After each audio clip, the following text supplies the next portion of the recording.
آپ کو بتائیں کہ قومی اے آئی پالیسی تاخیر کا شکار ہو گئی ہے، صوبوں کی خاموشی برقرار ہے۔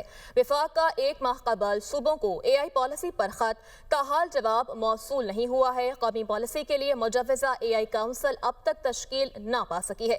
اے آئی کونسل میں اہم وفاقی وزارتوں اور ریگولیٹرز کی شمولیت متوقع ہے۔ اپڈیٹ کر رہے ہیں اپنے ناظرین کو اس خبر سے متعلق کہ قومی اے آئی پالیسی تاخیر کا شکار ہے۔ اس تاخیر کی کیا وجہ ہے، جان لیتے ہیں اپنی نمائندہ حریم جدون سے۔ حریم بتائے گا کیا وجہ سامنے آ رہی ہے پالیسی میں تاخیر کی؟ دیکھیں، اے آئی پالیسی جو ہے جولائی 2025 میں منظور ہوئی تھی اور اس کے بعد ابھی تاخیر کا شکار اس طرح سے ہے کہ ابھی تک جو اے آئی کونسل ہے وہ بھی نہیں بنائی جا سکی، اور جو اے آئی کونسل بنانی ہے اس کے اندر وزارت سائنس اینڈ ٹیکنالوجی، وزارت خارجہ، وزارت تعلیم، chairman H E C, chairman P T A کو شامل کیا جانے کا امکان بتایا جا رہا ہے۔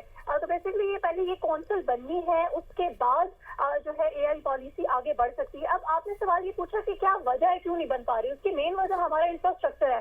پاکستان میں اس وقت صرف 3 ایچ پی سی جو ڈیٹا سینٹرز ہیں وہ موجود ہیں۔ ایچ پی سی یعنی high performance computing data centre جو ہے اس کی شدید کمی ہے، اور اے آئی پالیسی کے لیے ایچ پی سی ڈیٹا سینٹرز کا ہونا ضروری ہے۔ ٹیلی کام سیکٹر جو ہے اس کے اندر ڈیٹا سینٹرز موجود ہیں، لیکن وہ اے آئی پالیسی کے اوپر فال نہیں کرتے ہیں۔